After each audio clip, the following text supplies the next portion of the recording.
Welcome everybody out there. Our guest today has been a timber logger and a hippie, from tree cutter to tree hugger. He's a small business owner and a public servant. He's an author, and he's been the man leading the parade, and he's the official state's arts ambassador. You know him by many names, but the one his mom and daddy gave him is Malcolm White.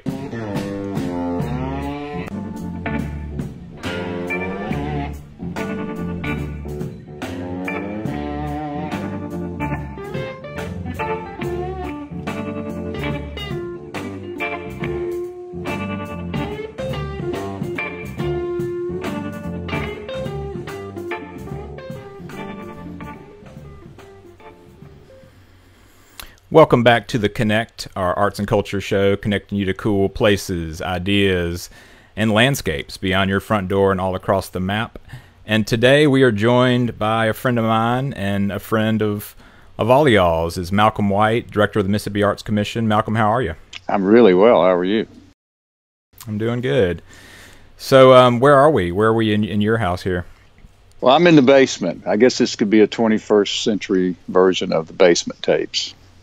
But I'm in the basement at 755 Gillespie Street in Belhaven, Jackson, Mississippi. You, in your position now at the Mississippi Arts Commission, Executive Director there, do you have anything to say from, it's a tough time for everybody out there, but just some words of wisdom from your perch atop the cultural mountain here in Mississippi? Well, fortunately or unfortunately, I had this job in 2005 when Katrina hit. So I went through a whole episode of recovery. Now this is, of course, much larger. This is the entire world. That was 6 counties. But I had that experience of being a part of a revitalization, and my mantra then is that no rebuilding can be complete without the rebuilding of your story, your arts, your culture, your history. And so that was my recovery mantra in 2005. And, I think it's even more so now. I mean, keeping connected to your culture, your art, your story is important. Economy, the economy comes and the economy goes. But arts and culture are steady and lasting and very important components of DNA of a place, and especially a place like Mississippi that is so storied and so rich with history and so complicated and curious to people. Yeah, I mean, I think it's important for, at least for me, to think about story and culture. It's the soul of a thing or of a place or of a person, of a community, and just like your story, I mean, what are we without our stories? What are you without your culture? And that our culture, Mississippi, is deep, and that wellspring is constantly energizing folks. And I think it's really important. And you in Jackson, and you've traveled a lot, but you've made Mississippi your home. And I know it must break your heart not to be able to go to all these little communities and larger communities across the state as the Arts Commission Director and see what's happening. But you always have been connected, especially growing up both in South Mississippi and later up in the north part of the state. And we talked a bit about Walter Anderson and how you were drawn to his images of boats. I mean, is there something evocative to you about that vessel, about moving and keeping things going? Well, when I was a child growing up in Stone County, we lived in Perkinston and in Wiggins. We moved back and forth because when I was 3 and my brother Hal was 5, we lost our mom. So we would live during the school year. My grandparents, my mother's parents, would come and live with us in Perkinston, and then in the summers we would go live with them in Wiggins. So for me, growing up both in Wiggins and in Perkinston was very important. But the thing that divides Stone County and Wiggins and Perkinston is Red Creek. And I remember as a child being able to envision Red Creek and seeing it on a map. And for the first time in my life, I saw that I lived in a place that a body of water connected to a larger body of water, the Pascagoula, which connected to a larger body of water, the Gulf of Mexico, which connected me to the world. And it just blew my mind and opened my eyes that I was not isolated in the Piney Woods of Mississippi, but that I was connected by this waterway to the entirety of the world. And it was just like a very freeing, opening of my consciousness, that I was free to move about the country, that all things were connected, even Red Creek, where, I grew up as a child and thought was limited and later discovered it was unlimited. So boats, water, canoeing have always been a great attraction to me. The ability to get on water and move around, to go from one place to the other. In 2000, my buddy Bruce Browning and I paddled the entirety of the Pearl River from the Nanawaya Indian Mounds all the way down to the Mississippi Sound. And then we started on the Pascagoula system, and we paddled most of the Pascagoula system. We didn't get to the Leaf or the Chickasahee, but we did go.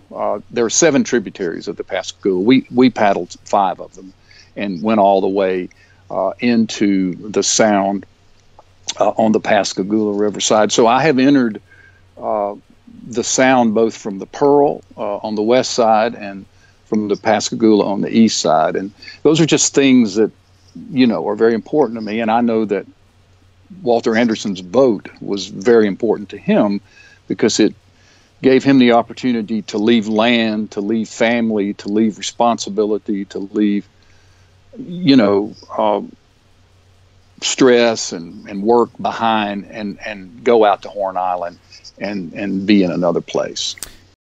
Yeah, and he called the modern life that he was fleeing, he called it the dominant mode on shore. So there was this status quo that he was trapped in or existed in, as we all do, but that ability to get out and go somewhere else and to stretch those creative muscles was important for him, and I think important for everyone, especially when we have, unfortunately, a little bit less mobility than we might have ordinarily had during this pandemic. But it's a good thing to keep in mind.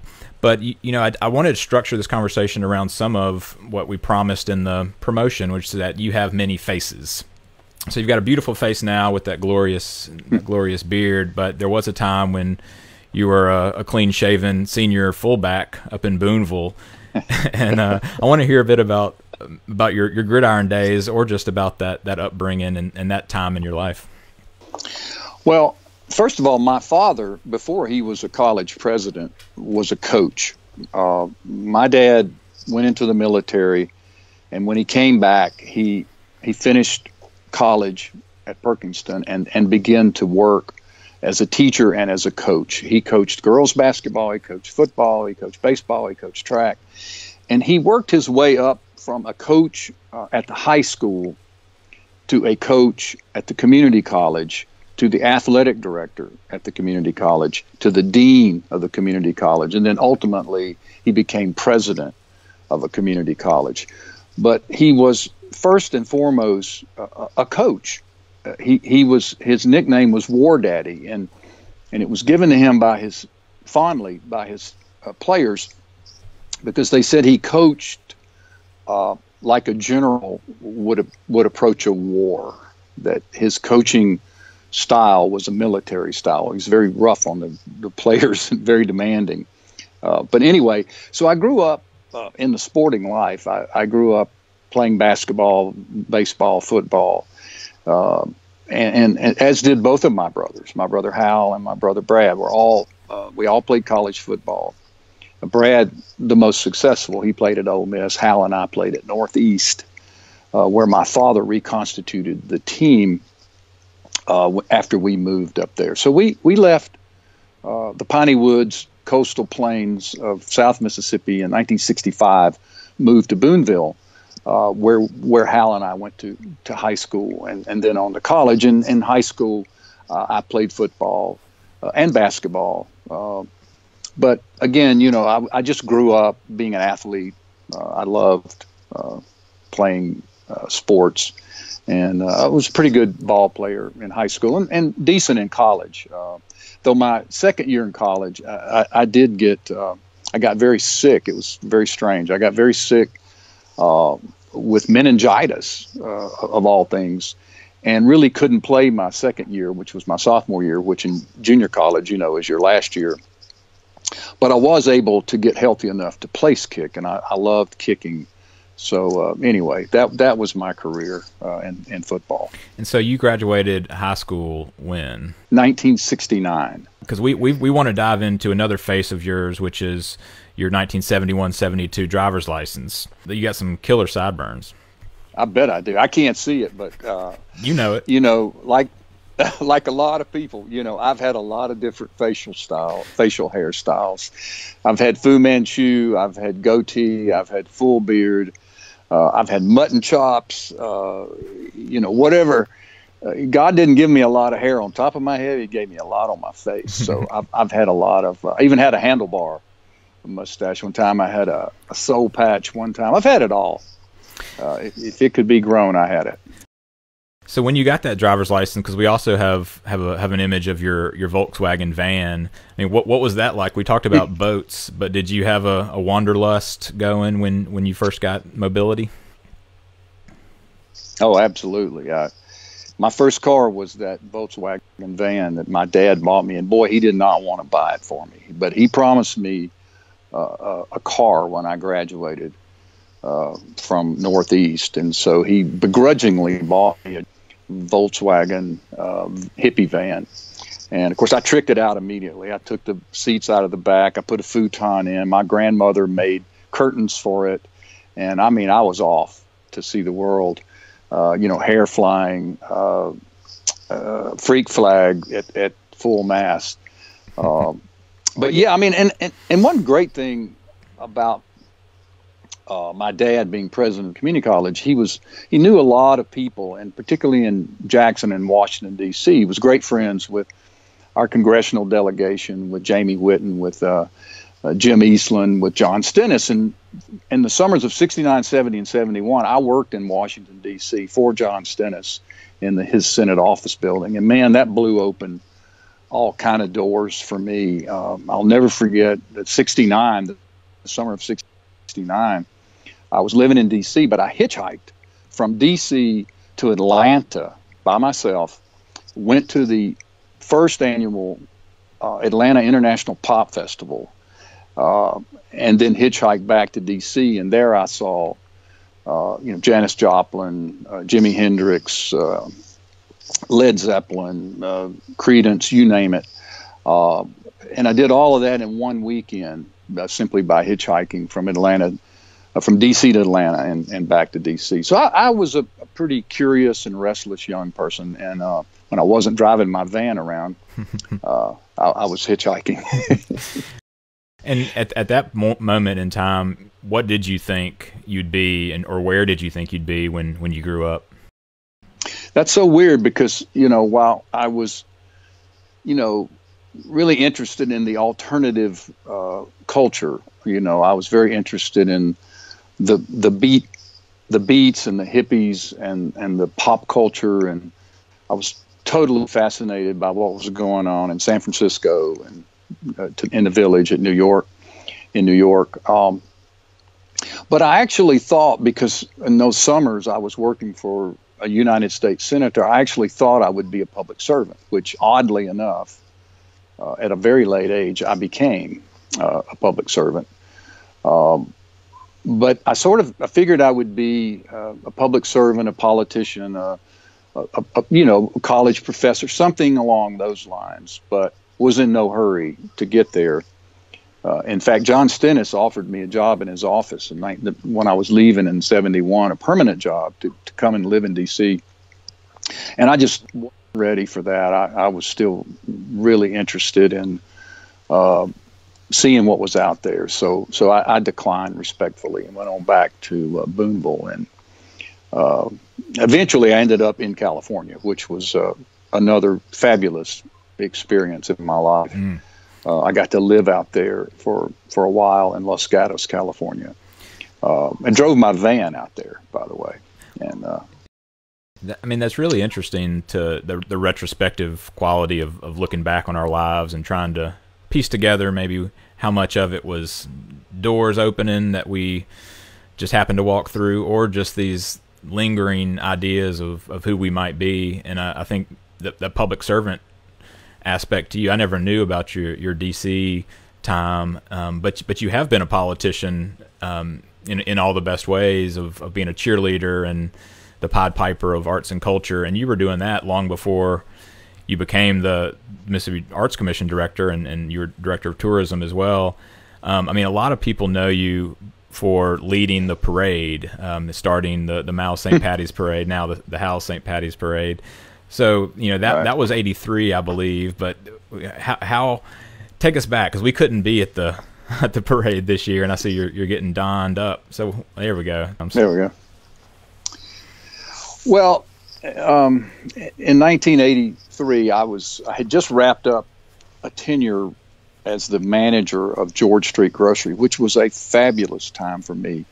I took over George Street, which was a watering hole, kind of a hub for politicians and movers and shakers in Jackson, and all of the media would hang out there. And I ran it for a couple of years, and I put in live music in the upstairs part of the building, which is still functioning as that.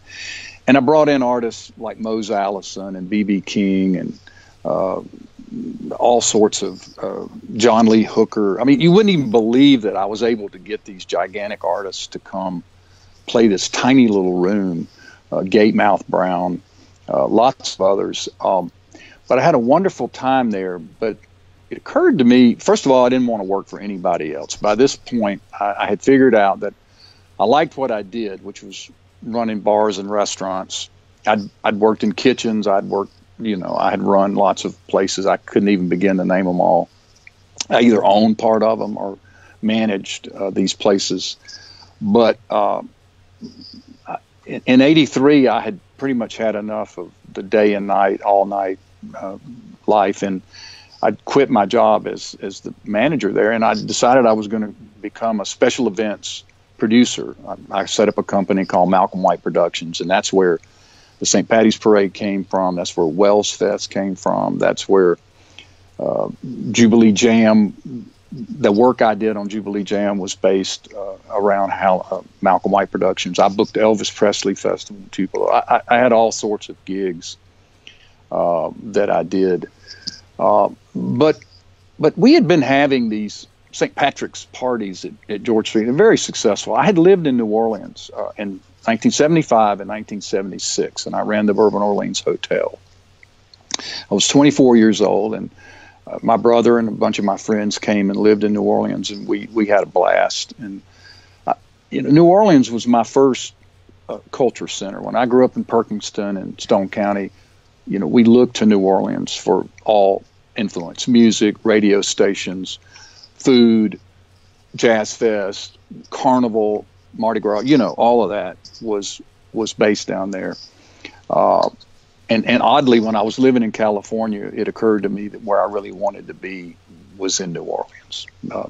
So I was there in 76 and 77. And when I came to Jackson in 79, the first thing that I noticed is there just weren't any cultural celebrations. So I just started making stuff up. I did a thing called Christmas by the River. I did, as I said, Wells Fest. I did the St. Paddy's Parade. And I just thought it'd be fun to have a parade. And I was sitting drinking a beer one afternoon with a journalist from the Clarion Ledger, and I mentioned to him that I had this idea. And then he wrote a column about it. So I was kind of stuck. I had to. So I went to CS's, and I got Pat Bolin, and I went to the guy, Joey Mitchell, who owned George Street. And I said, I'm going to have a pub crawl. That's what I thought at first. We'll start at CS's, and we'll end up at George Street. Well, that's what we did, but we also took a detour and went downtown on Capitol Street during rush hour on a Thursday afternoon, and just completely bottlenecked all of traffic in downtown. And anyway, I played off of that publicity, and that was the beginning, and it's 36 years later, we're still doing the parade. This year, of course, we did not do it because of the coronavirus, but we'll be back next year. That we're going into this time in your life in the mid 80s where you are on a grassroots level moving and shaking with both physically and literally with musicians and authors and cultural folks, and you started your own magazine. You know, this is the first one. It said, "White debuts new rag, May 1985." The Diddy Wah Diddy. Ain't no town, ain't no city. So to tell us about those days as a publisher, because that was around the same time that you then began Hal and Mal's with your brother. Yeah, I was on a tear in the mid '80s with the St. Paddy's Parade, Wells Fest, Diddy Wah Diddy, Hal and Mal's. I mean, Jubilee Jam. I was really after it. Zoo Blues is another event that I booked and promoted and produced. It's just unbelievable looking back at the artists I got to work with, hang out with, and be friends with. But there was no alt publication in Jackson. There had been a publication called Kudzu, which had been kind of a hippie alternative voice in the 70s before I arrived in '79. But there was nothing. There was no Jackson Free Press. There was no alternative newspaper. So I started the Diddy Wah Diddy just as a way to promote the things I was doing as much as anything, and to talk about arts and culture. And we did it every month for 6 years. A guy named Paul Canzaneri and I primarily, but also a guy named David Adcock, who had a radio show called Tunes Till 2. He was a graphic designer. He worked for a company called Communication Arts Company, which was Gene Luckett and Happen Hilda Owen. And they were real creatives. And Sergio Fernandez, who put his recording studio in the building at Hal and Mal's, was David Adcock's partner. These were guys who had been DJs on WZZQ. So they'd come out of this kind of FM, bebop records, WZZQ kind of 70s hipster climate in Jackson. And I was sort of hanging on to that. I'd gotten there a little late, but I was hanging on to that. So we published this thing. We published poetry and cartoons and all sorts of stories. We covered, music. We covered records. We did record reviews. We had we had book reviews. Willie Morris would occasionally write for me. Jill Connor Brown started writing as Betty Fulton when we started the Diddy Wah Diddy. She wrote an advice column called Ask Betty Fulton, and that was how Jill Connor Brown, now famous of the Sweet Potato Queens, launched her writing career was through the Diddy Wah Diddy. But anyway, it was a lot of fun. It was a lot of work, but it was before the internet. We were just trying to get the word out about cool, hip things that were going on in Jackson and in Mississippi. I wonder if you take any of those memories and experiences of being on the ground, that grassroots kind of culture, that grittier, do-it-yourself kind of culture. How have you taken that into your time as a public servant when you do have, a more administrative role and you do have to be a little more buttoned up at times, or at least you're in charge of real dollars that need to get to people. There's systems involved. How has that helped you, or at least influenced the way you've done your job at the Arts Commission? Well, it's been parts of it are difficult. I don't like minutia. I don't like bureaucracy. I'm not very good at running the grants part of it. I'm big picture. I'm in a hurry. I'm always trying to get it done yesterday. But when I came into government, I brought a sort of private sector sense to it. I'd run my own business. I had, managed people. I had managed budgets. I had my own checkbook. I had a very successful business or two. And government is different. People who say, well, you need to run government like a business, they don't really know what they're talking about. But there are some components of that which I implemented. But I think it was very helpful for me to have managed a budget, run an office, run a business when I came into government. But I learned a lot. I mean, I had to learn a lot about how government works and how you work through the system. And but I think coming in from left field was helpful, being on the grounds guy, always saying, well, how do you get this done? And they would say, well, you can't do that. And I'd say, or they would say, well, we've never done that before. And I would say, great, we're going to do it now. And, I just had that kind of renegade attitude, get her done kind of process. And it, it's paid off. It seems to have worked pretty well so far. I'm sure some people would cringe, having to deal with me. But, I felt like I had my heart in the right place. I believe in the 2.9 million people that call themselves our neighbors, our friends, our family, fellow Mississippians. That's who I get up in the morning and go to work for. I'm a public servant. I work for the people. Whether I approach that as a button-down sort of coat and tie suit, if I come at it that way, or I come at it, from my old, sort of ragtag ways, you just have to know balance. You have to know, the sort of give and take. Everybody has a different style, but it's been a great ride. I've been in public service now for 15 years. I don't even know how that happened. I don't even know how I got the job at the Arts Commission. It had something to do with Katrina, and this big idea I had about no recovery was a complete recovery without the recovery of your story and your art and your culture and your history. And I did that, and then I just stayed, and now I'm working for my third governor. I've worked at the Arts Commission twice now, and as you said, I had the great pleasure of being the state's tourism director for a brief and tragic 3 years, but it was good. Well, it seems that the kernel that I would take away from that story is that you never lost touch with the creators who were on the ground. If you're a granting agency or a foundation, you do have to operate in a different stratosphere to see the bigger picture and 20,000 feet elevation to know what you're doing. But at the same time, all of that, whether it's funding or support or just community energy, needs to funnel down to the places where it actually meets the road and where people can engage with that product, engage with those artists, and hear those performances. And so I think that whether you intended it or not, those experiences traveling around in the van and being a publisher or being on the streets of Jackson trying to make things happen, it's been a real asset to doing things in the public sector and government. And I would posit that most of the most successful public leaders have some connection that they never lose to, whether it's the farm they grew up on or the little town they came from, or at least the neighbors who share the street with them.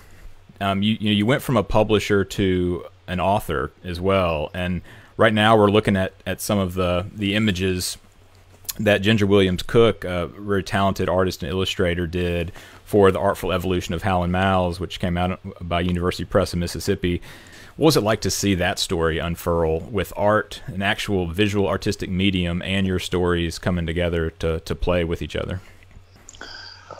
Well, the publication of that little project was, a dream come true for me, to work with Ginger Williams Cook and to be able to tell that story, of basically of my life, my brother's life, of that place that we created.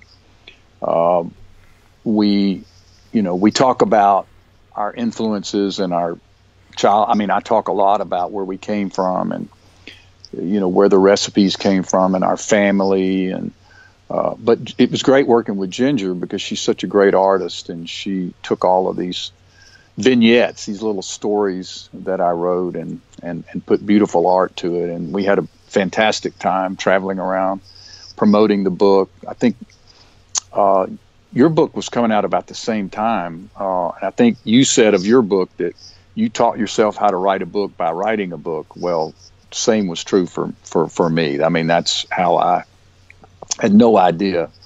I had published Little Stories, which was a book of Instagrams that Chandler Griffin helped me with, but nothing on this magnitude with the visual art component and working with a publisher and, a manuscript and an editor. And that was wild. I mean, frankly, I'd always dreamed of doing something like that. So it was a dream come true.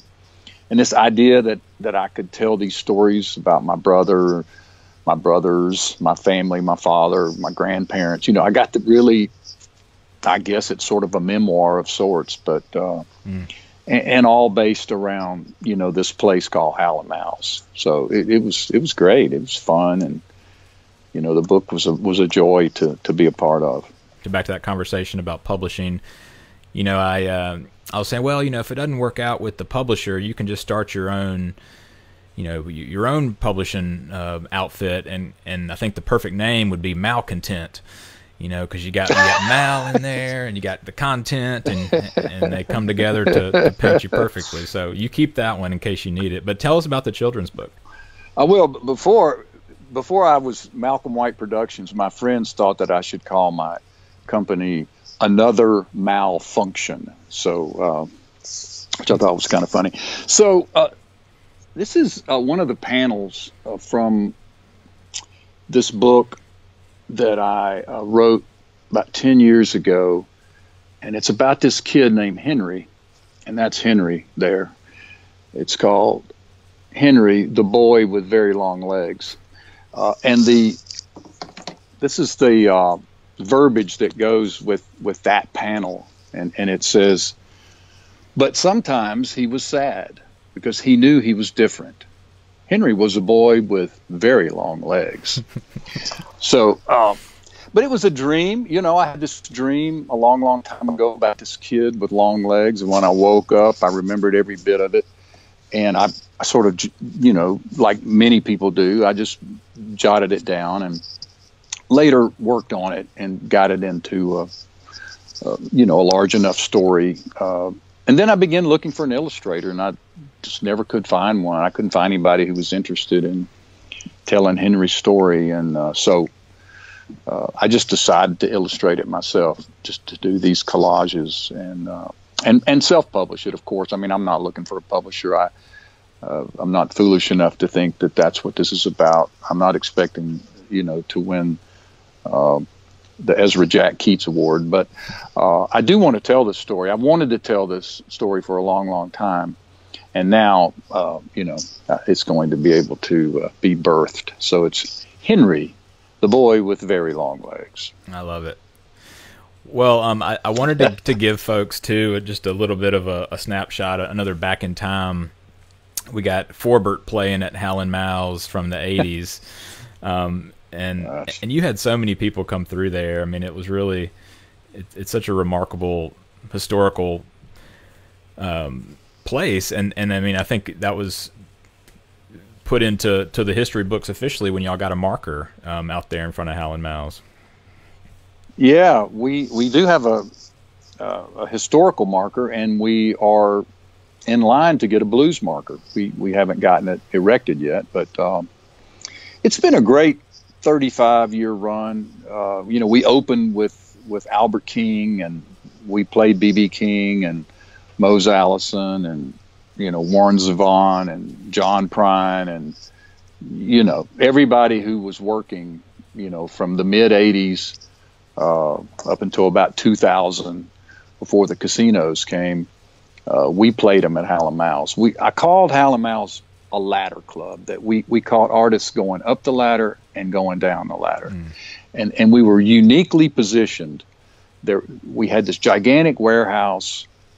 We would catch the oldie bands coming, like, Three Dog Night, America, Steppenwolf, Delbert McClinton, Bobby Bland. We'd catch all of that, those kind of acts. And then we'd catch, the Counting Crows, who were just, starting out, or, any number of 1,000 other bands who were just beginning their careers.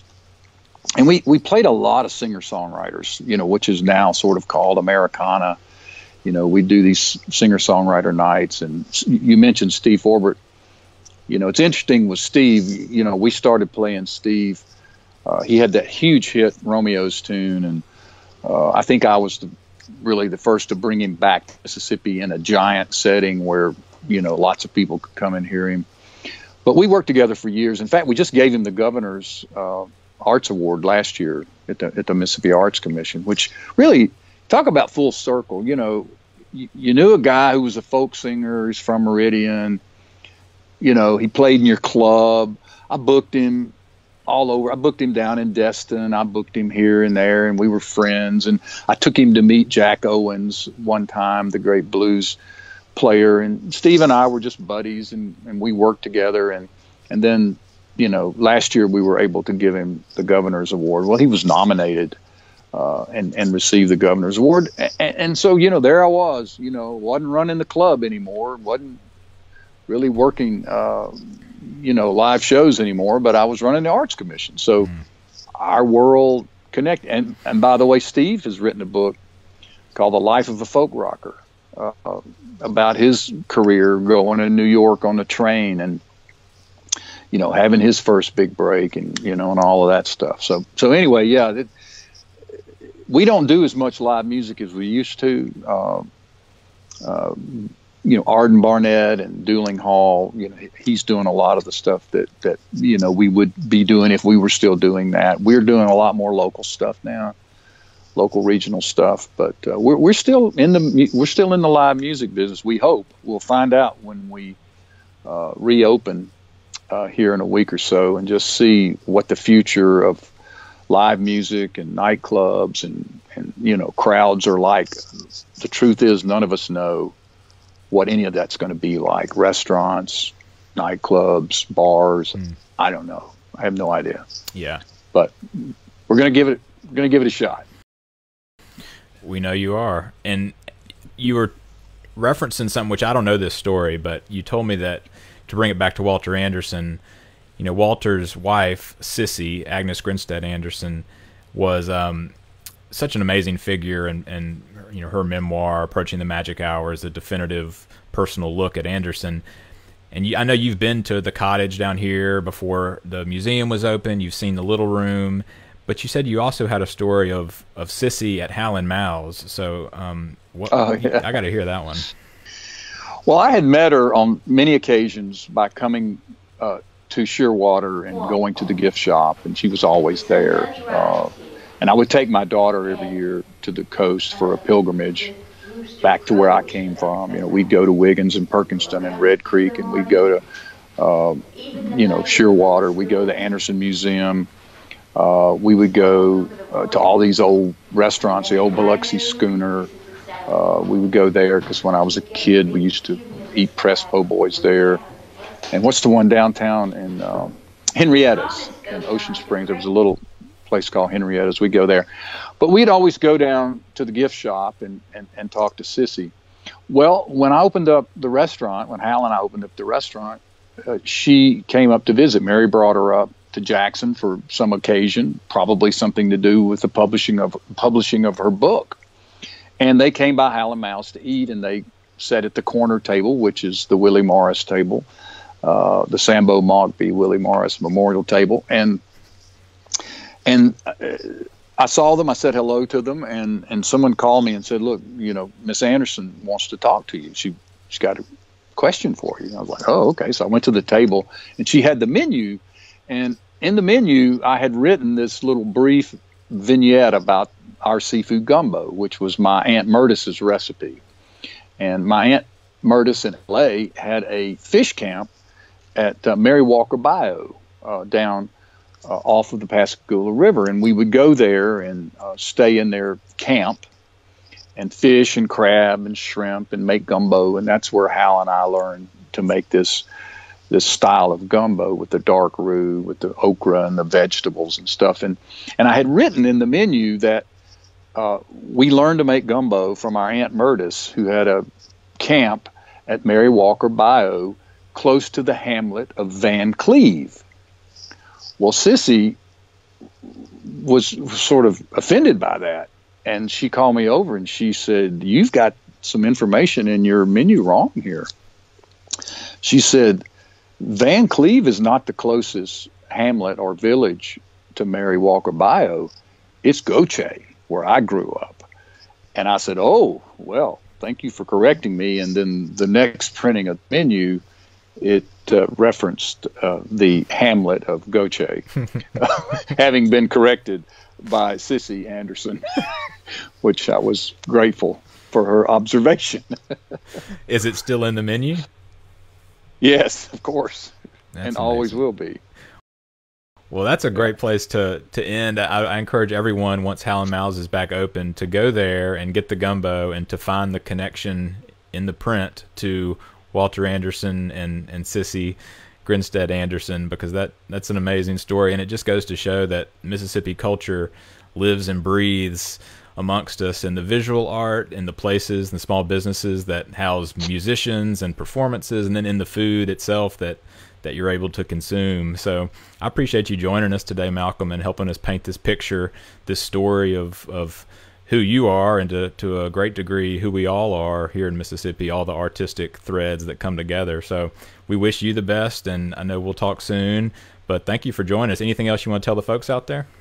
No, just I appreciate being on. I appreciate the work that you're doing at the Walter Anderson Museum. And now Larry Morrissey's going to be upset because you didn't ask me about my influences in Boonville. But we'll just have to save that for another show. Yeah, I think it's part 2. All right, well, we'll sign off now. See you soon, Malcolm. Okay, thanks. Well, everyone, that was another episode of The Connect. Really enjoyed talking there with Malcolm, and we hope y'all will join us again next week. As usual, we'll be announcing another wonderful guest that spotlights a different slice of this story that we call Mississippi. See you next time.